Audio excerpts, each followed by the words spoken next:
Hello guys, WhatsApp ভিলেজের পক্ষ থেকে আপনাদের জানাই স্বাগত।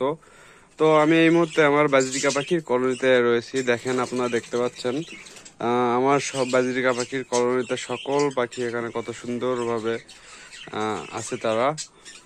তাদের জন্য আমি এত পরিশ্রম করি যে তাদেরকে এইভাবে স্বাচ্ছন্দ্যভাবে রাখার জন্য।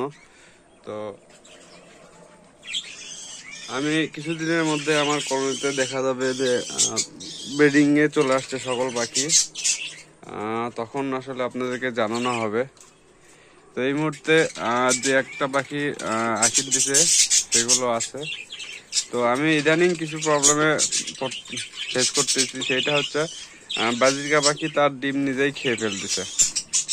তো আমি এই প্রবলেমটা জন্য ট্রিটমেন্ট নিব, সেটাও আপনাদেরকে দেখাবো। কিভাবে কি করলাম সেটাও আপনাদেরকে মাঝে তুলে ধরবো।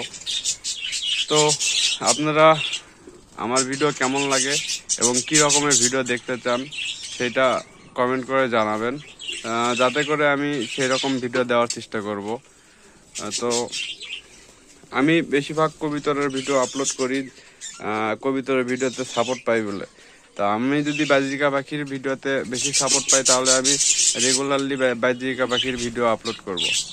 তো আপনারা যেই রকম ভিডিও চান আমাকে বলবেন, আমি সেই রকম ভিডিও দেওয়ার চেষ্টা করব। আর কারো কাছে যদি কোনো পাখি জনিত কোনো সমস্যার হেল্প প্রয়োজন হয় তাহলে আমাকে বলবেন। আমি আসলে সব সময় প্রাকৃতিক উপায়ে ট্রিটমেন্ট করার চেষ্টা করি পাখিদেরকে। আমি মেডিসিন খুব কম ইউজ করি আমার পাখির জন্য, যেটা আমি আমার গুরু থেকে শিখছি। পাখিদেরকে সব সময় প্রাকৃতিক ঔষধ খাওয়ানোর প্রয়োজন। তো আমি সবাইকে খাওয়াই। দুঃখজনক বিষয়, দেখেন এখানে আমার পাখির বাচ্চা একটা পড়ে আছে, আমি বলতে পারি না।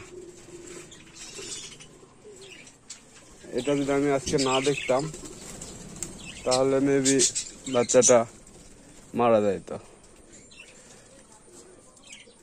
এটা এই ঘরের বাচ্চা ছিল।